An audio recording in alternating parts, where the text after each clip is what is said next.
Good morning, ma'am. Good morning, everyone. Today my topic the Delhi सल्तनत। तो दिल्ली सल्तनत को स्टार्ट करने से पहले हम ये देखेंगे कि इसको सल्तनत क्यों बोला गया, मतलब सल्तनत का मीनिंग क्या होता है।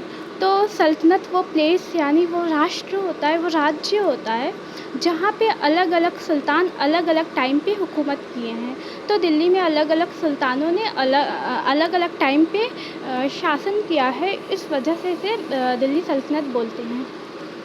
सबसे पहले दिल्ली का उल्लेख हमें महाभारत के टाइम पे मिलता है, जब वहाँ पे पांडवों की कैपिटल दिल्ली थी, जिसको इंद्रप्रस्थ बोलते थे। दिल्ली की स्थापना 11th सेंचुरी में तोमर वंश के राजवंशों ने सबसे फर्स्ट टाइम की थी। उसके बाद पृथ्वीराज चौहान दिल्ली पे शासन किए। वो पृथ्वीराज चौहान ने जितने भी विदेशों से होने वाले मुस्लिम इन्वेजन का अंदाज़ा उन्होंने पहले ही लगा लिया था, और इसीलिए उन्होंने सभी राजपूत राजाओं को एकजुट करके एक अम्ब्रेला के अंदर लाने का उन्होंने काम किया। और जैसे ही first time Iranian invader Mohammad Ghori India में आया, उसको हार का सामना करना पड़ा। तो 1191 में तराइन की फर्स्ट जंग होती है, पहली जंग होती है, और 1192 में तराइन की सेकंड जंग होती है, यानी कि फ़र्स्ट बैटल ऑफ तराइन और second battle of Tarain. First में पृथ्वीराज चौहान जीत गए थे और सेकंड में गौरी की जीत हुई थी। यहाँ से ही दिल्ली में मुस्लिम शासन की स्थापना हो गई। तो हम देखते हैं कि दिल्ली सल्तनत का मतलब सिर्फ दिल्ली पे शासन नहीं था, बल्कि नॉर्थ इंडिया के काफ़ी इलाके पे उनका शासन था। 1206 से 1526 तक जिन लोगों ने यहाँ पे हुकूमत की, जिनका यहाँ पे शासन था, जो यहाँ के मतलब किंग थे, उन्हें हम सुल्तान के नाम से जानते हैं। 1206 से 1526 के बीच में कई डायनेस्टी यहाँ पे आई और इन्होंने यहाँ पे शासन किया। तो उनको एक एक करके हम पढ़ेंगे। सबसे पहले था ममलुक डायनेस्टी या गुलाम वंश, जिसे हम स्लेव डायनेस्टी के नाम से जानते हैं, जिसका टाइम 1206 से 1290 तक था। और उसके बाद आती है खलजी डायनेस्टी, जो 1290 से 1320 तक था। तुगलक डायनेस्टी 1320 से 1414 तक। देन सैयद डायनेस्टी 1414 से 1451 तक। Then last one Afghan Lodi dynasty 1451 से 1526 तक। ये दिल्ली सुल्तानों के नाम, मेन नाम। अब हम देखते हैं ममलुक डायनेस्टी। तो मोहम्मद गौरी ने दिल्ली को लूटने के बाद दिल्ली का तख्त अपने ग़ुलाम ऐबक को देके वो चला गया। ऐबक ने एक न्यू डायनेस्टी की स्थापना की, जिसे हम स्लेव डायनेस्टी के नाम से जानते हैं।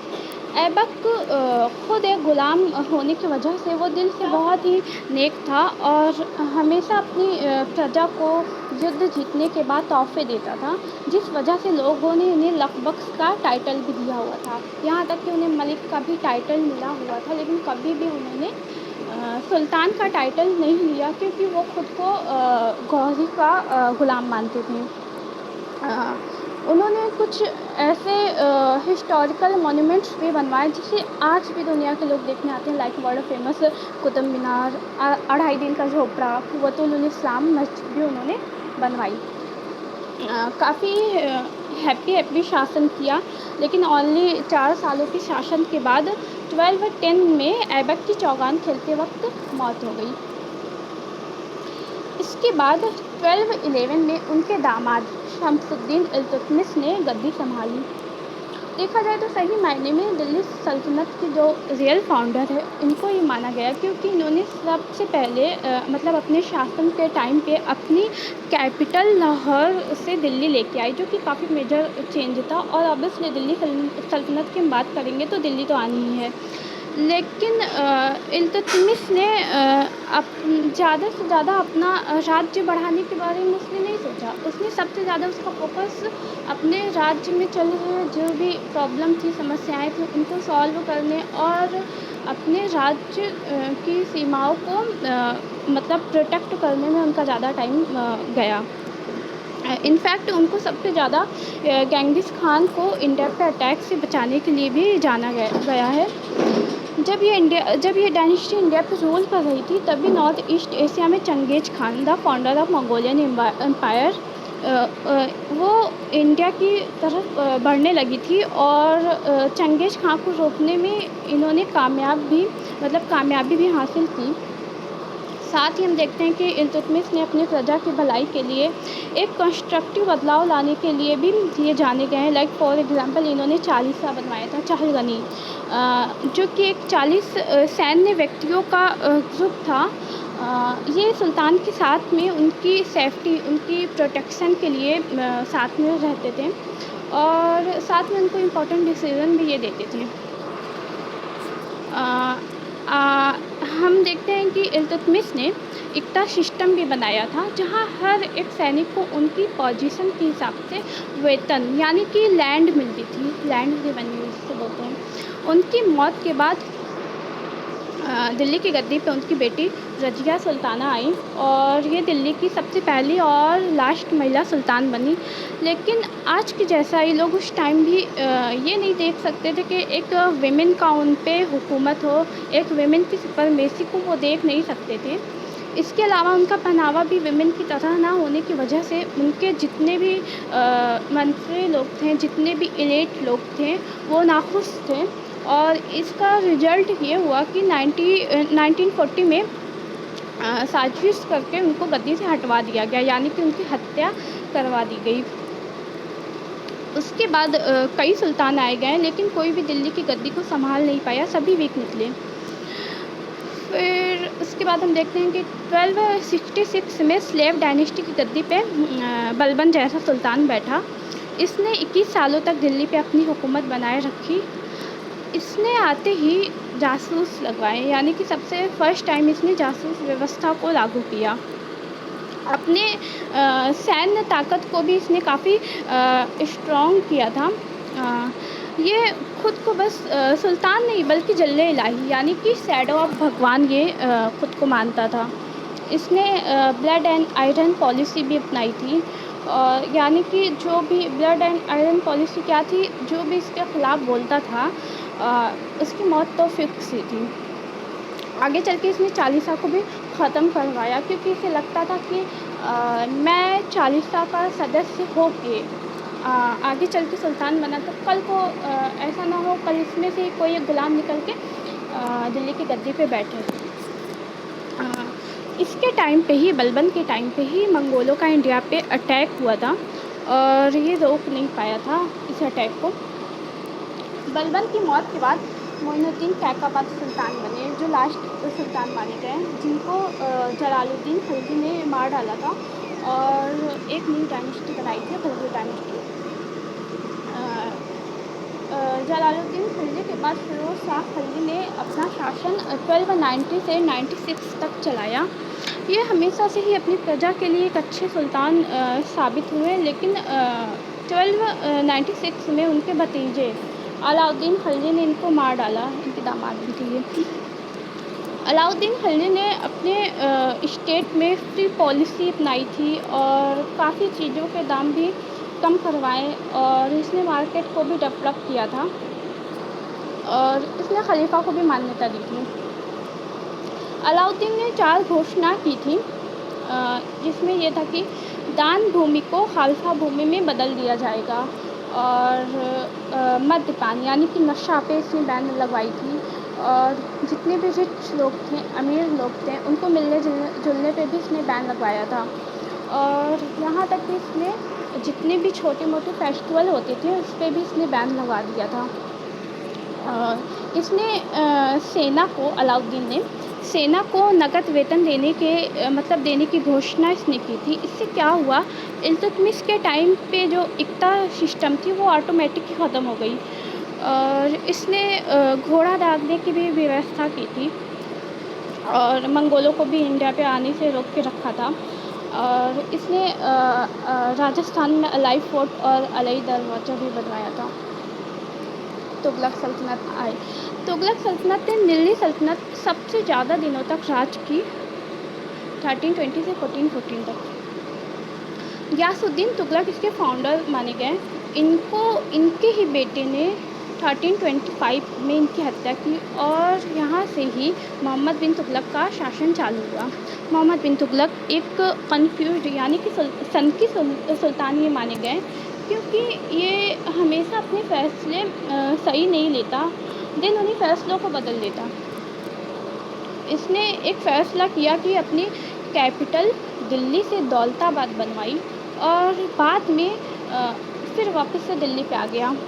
एक और डिसीजन इसने ये गलत लिया कि इसने सोने के सिक्कों से पीतल के सिक्के बनवाने लगा और फिर लोगों ने क्या किया, नकली सिक्के बनाने लगे, तो इसने फिर सोने पे वापस आना सही समझा। इनकी मौत के बाद दिल्ली को एक काबिल सुल्तान मिला जो था फ़िरोज़ शाह तुगलक। इसने फ़िरोज़ शाह किला बनवाया, कई सिटी भी बनवाई थी लाइक फ़िरोज़ाबाद, फ़िरोज़पुर, जौनपुर, जहाँपनाह आदि। इसने दारुल शिफा नाम से हॉस्पिटल भी बनवाया था, कई समाज के हित के लिए भी काम किए। तो हम देखते हैं कि लगभग 37 साल के शासन के बाद दिल्ली को संभालने के लिए इस डायनेस्टी में कोई भी ऐसा काबिल सुल्तान हमें नहीं देखने को मिलता। उसके बाद ये सल्तनत सैयद डायनेस्टी के सैयद सल्तनत के हाथों में चली गई और एक न्यू डायनेस्टी देखने को मिली, सैयद डायनेस्टी, जो कि सबसे वीक सल्तनत मानी गई। फिर जो था इसके फाउंडर थे, ये बहुत ही वीक सुल्तान साबित हुए और इनकी हुकूमत भी ज़्यादा टाइम तक नहीं चली। 1421 में हम देखते हैं कि मुबारक शाह सुल्तान बने। दिन और भी सुल्तान आए गए लेकिन सभी वीक निकले। इस डायनेस्टी के लास्ट जो सुल्तान थे अहमद शाह के ही एक मतलब पीएम थे हामिद खां। उन्होंने 1451 ईस्वी में बहलोल लोदी को अटैक के लिए दावत दी और बहलोल लोदी के आते ही अहमद शाह दिल्ली से भाग गए और यहाँ से मतलब बहुत ही ईज़िली ये डायनेस्टी लोदी वंश के हाथों में चली गई। उसके बाद लोदी सल्तनत आया। लोदी सल्तनत पहली अफ़गानी सल्तनत थी, इसलिए इसको अफ़गान लोदी सल्तनत बोला गया था। इनके जो पहले सुल्तान थे वो बहलोल लोदी थे और इनकी मौत के बाद एक ही काबिल सुल्तान था, वो था उनका बेटा सिकंदर लोदी। उसने काफ़ी अच्छे बदलाव लाए थे, लाइक उसने अनाज पे से टैक्स से हटा दिए थे। उसने 1503 में आगरा सिटी को भी बनवाया था और बाद में उसको अपनी कैपिटल भी बनवाई थी। बाद में इनके बेटे इब्राहिम लोदी ये दिल्ली सल्तनत के लास्ट सुल्तान माने गए। इब्राहिम लोदी काफ़ी गुस्से वाले सुल्तान थे और अपने मिनिस्टर पे ही शक होने पे उनको मौत दे देते थे। तो इब्राहिम लोदी के ही अंकल थे दौलत खां लोदी। उन्होंने बाबर को काबुल पे अटैक के लिए इनवाइट किया और इब्राहिम लोदी से ही फ़ाइट करके बाबर ने दिल्ली और उसके आसपास का जितना भी इलाका था वो जीता और यहाँ से मुग़ल साम्राज्य चालू हुआ। अभी हम देखते हैं कि इसके फेल होने के कौन कौन से रीज़न थे। तो इस मतलब इन सुल्तानों में कहीं ना कहीं एक यूनिटी का अभाव था।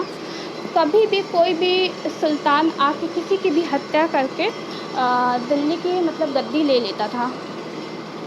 तो ये हम देखते हैं कि दिल्ली सल्तनत में जो सुल्तानों का चुनने का कोई पैमाना भी तय नहीं था और कोई ऑर्गेनाइज्ड वे में भी ये नहीं थी, मतलब कोई संतुलन ही नहीं था, काफ़ी उथल पुथल मची हुई थी।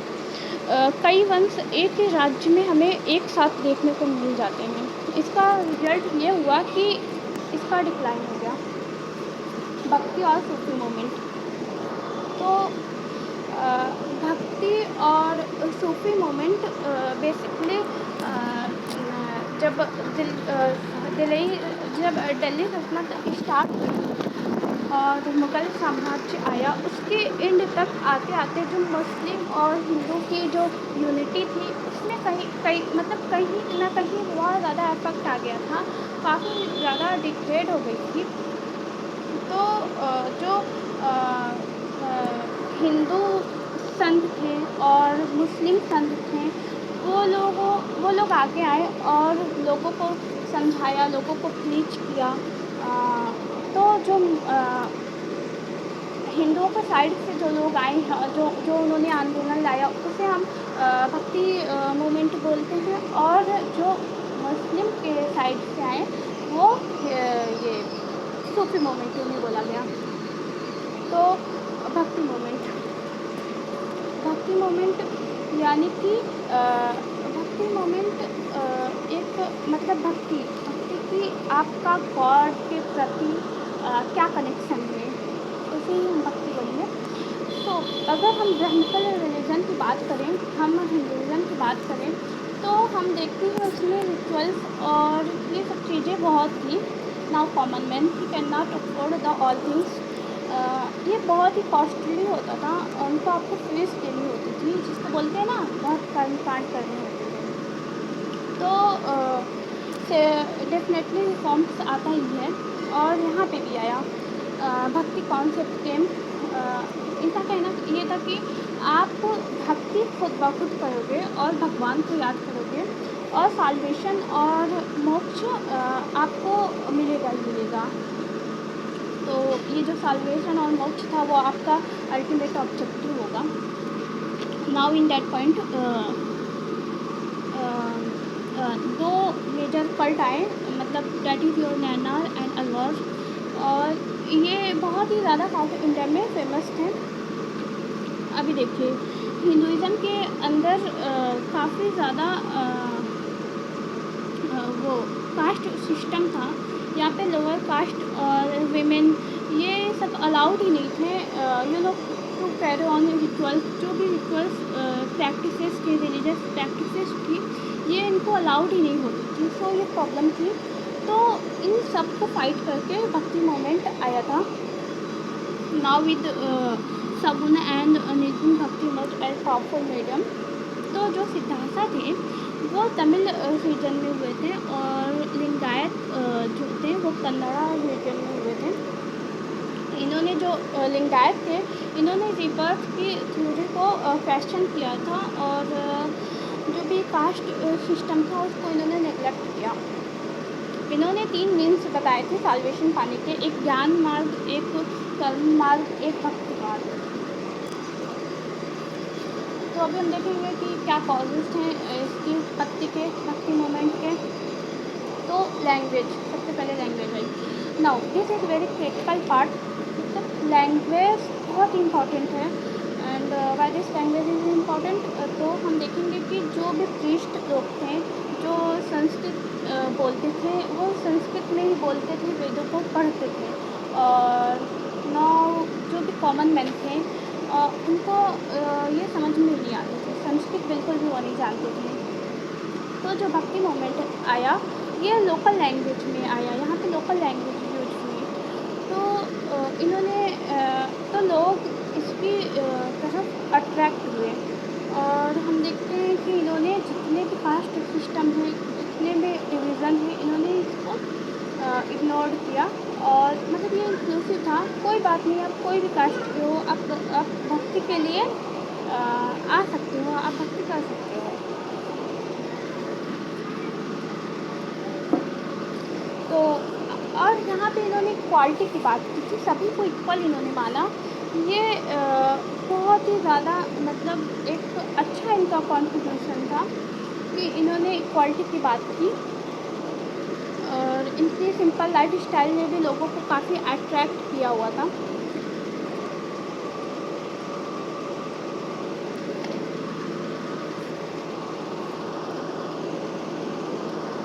तो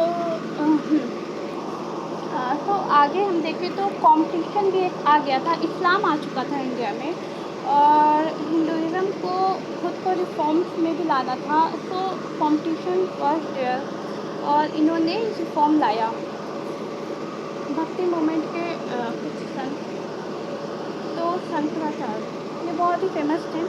इनको सूडो बुद्धा भी बोला गया। इनका जन्म केरला यानी कि कालिंदी में हुआ था। इन्होंने अद्वैता का कॉन्सेप्ट दिया था। इन्होंने 4 मठों को इस्टेब्लिश किया, बद्रीनाथ, पुरी, श्रृंगेरी और द्वारका।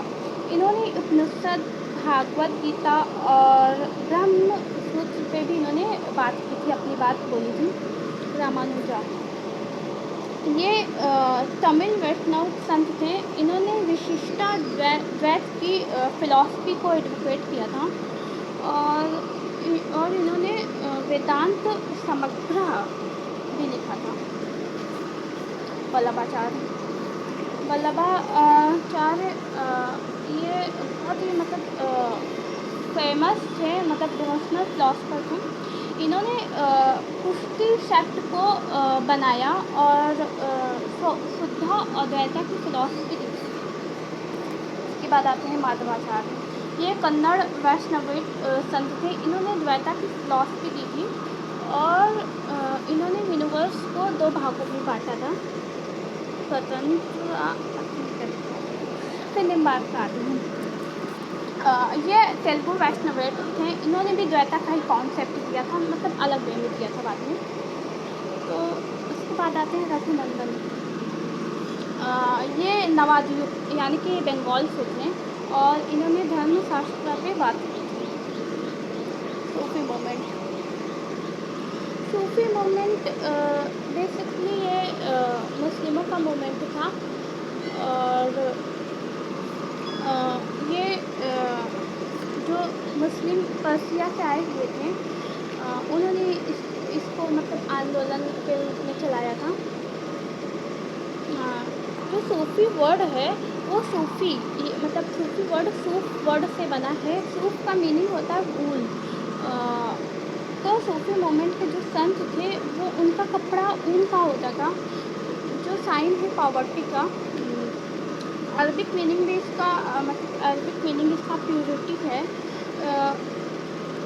तो इन्होंने इनका बिलीव जो था, उन्होंने गॉड पे यकीन किया, यानी कि इन्होंने लोगों को प्रीच किया, लोगों को समझाया कि जो गॉड है वो एक ही है। If you want to reach God और if you want to understand God, then आपको क्या करना होगा, आपको मैनकाइंड से लव करना होगा। यानी कि आपको कर्मा यानी कि एक्शन आपके अच्छे होने चाहिए। अगर आप सही पाथ पे चलेंगे तो अल्टीमेट गॉड आपको मिल जाएगा। इक्वालिटी की इन्होंने भी बात की और जितने भी राइट्स एंड रिचुअल्स थे सबको इन्होंने नेगलेक्ट किया। वही ओनली लव एंड डिवोशन की इन्होंने भी बात की। तो जो सूफ़ी लोग थे वो पोइट्स मतलब कि पोइट्स को कंपोज करके एक मतलब कव्वाली टाइप का गाते थे। मतलब उनका अपने गॉड के प्रति भक्ति दिखाने का अलग ही वे था, ये मतलब कव्वाली के रूप में। तो इन्होंने लोगों को मतलब इन्होंने रिलीजियस टॉलरेंस की बात की, यानी कि आप सब रिलीजन्स को मानो, उनको एक्सेप्ट करो और सब धर्मों को रिस्पेक्ट दो आप। ये जो है 12 ऑर्डर में बटे हुए थे। जो मेन थे इसके चिश्ती ऑर्डर, चिश्ती जो थे वो हज़रत ख्वाजा मोइनुद्दीन के फाउंडर माने गए हैं। इनका जो मेन एक्टिविटी का था वो अजमेर था। जो इन्होंने टीचिंग की वो ये थी कि इनका स्टेटमेंट प्रोसेस था कि God is one and all powerful. मतलब गॉड एक ही है और वो ऑल पावरफुल है। इन्होंने बोला कि हम सब गॉड के बच्चे हैं और हमें लव ह्यूमैनिटी यानी कि प्यार और सद्भावना से साथ में रहना ही होगा। जितने भी रिचुअल्स हैं इन्होंने उसको रिजेक्ट किया और ट्रू लव की इन्होंने बात की। गुड एक्शंस पे इनका सबसे ज़्यादा बल था कि आपके एक्शन हमेशा गुड होने चाहिए। और इन्होंने वही जितने भी रिलीजियस मतलब जितने भी रिलीजन्स थे सबको एक्सेप्ट करने की इन्होंने टीचिंग दी।